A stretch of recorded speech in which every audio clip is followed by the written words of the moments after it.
देखिए, यह जीवित है।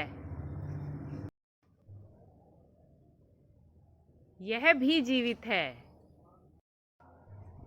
देखिए, यह भी जीवित है। नमस्कार। आज हम कक्षा 10 का साइंस का लेसन जैव प्रक्रम पढ़ने वाले हैं। जब हम किसी जानवर को दौड़ते, चलते फिरते, खाते या बोलते देखते हैं तो हम जान पाते हैं कि वह सजीव है। लेकिन जानवर अगर सो रहा हो तो सांस की गति से हम जानते हैं कि वह सजीव है। और पौधे वे हरे हों तो हम जानते हैं कि वे सजीव हैं। लेकिन बैंगनी पौधा जब वह समय के साथ वृद्धि करता है, पानी ना देने पर जब इसकी पत्तियां मुरझाने लगती हैं, कभी कभी इस पर फूल भी दिखाई देते हैं, तो हम जान पाते हैं कि पौधे सजीव हैं। लेकिन एक बड़ा पेड़ जिसकी वृद्धि को हम आसानी से ना देख पाएं, जो बहुत दिनों तक पानी के बिना भी हरा रहता हो, तो उसे हम कैसे जानेंगे कि वह जीवित है? यानी वृद्धि और गति ये जीवन के लिए एक परिभाषित लक्षण नहीं है। जैसे छोटी क्लासेस में आपने पढ़ा है कि वृद्धि और गति तो बादल में भी होती है, तो क्या बादल सजीव होगा? नहीं ना।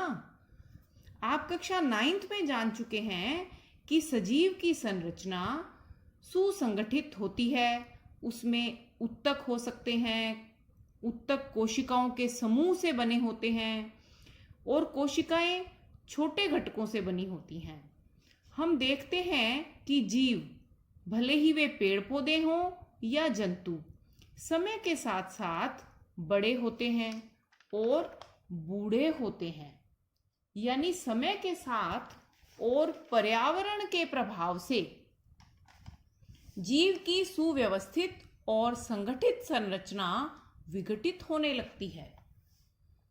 और यदि यह व्यवस्था इसी तरह विघटित होती रहे तो जीव अधिक समय तक जीवित नहीं रह पाता।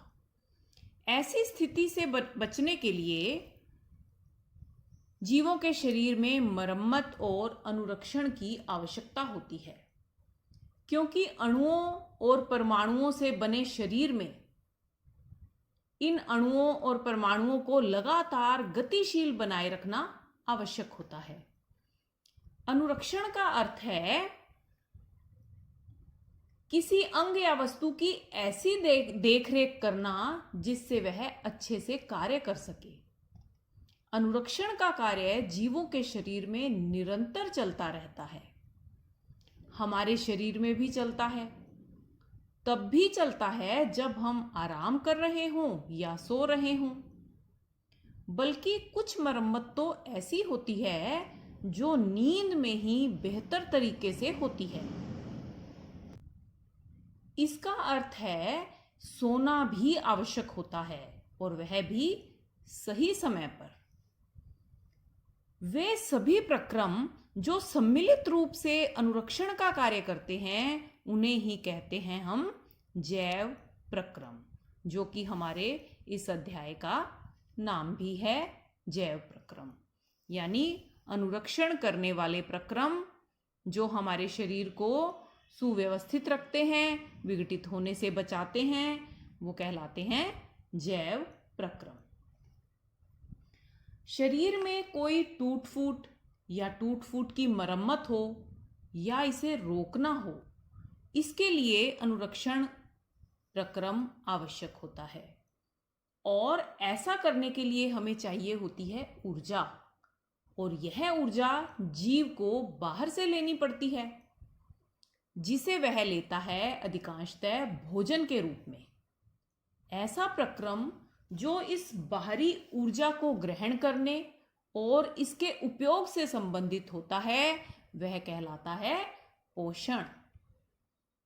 जीवों की शारीरिक वृद्धि भी बाहर से ली गई इस ऊर्जा से संबंध रखती है।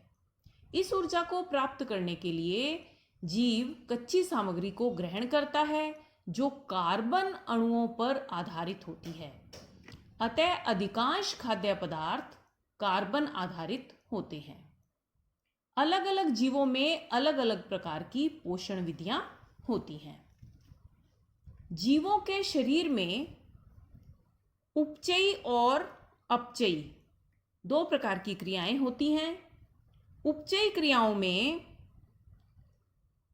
सरल अणुओं से जटिल अणुओं का निर्माण होता है और अपचयी अभिक्रियाओं में जटिल अणु टूटकर सरल अणुओं में बदल जाते हैं और दोनों प्रक्रियाओं का मिला जुला रूप ही कहलाता है उपापचय, जिसे आपने मेटाबॉलिज्म के नाम से भी कभी सुना होगा। इसे ही मेटाबॉलिज्म कहा जाता है। पोषण के अंतर्गत होने वाली पाचन क्रिया किस प्रकार की होगी?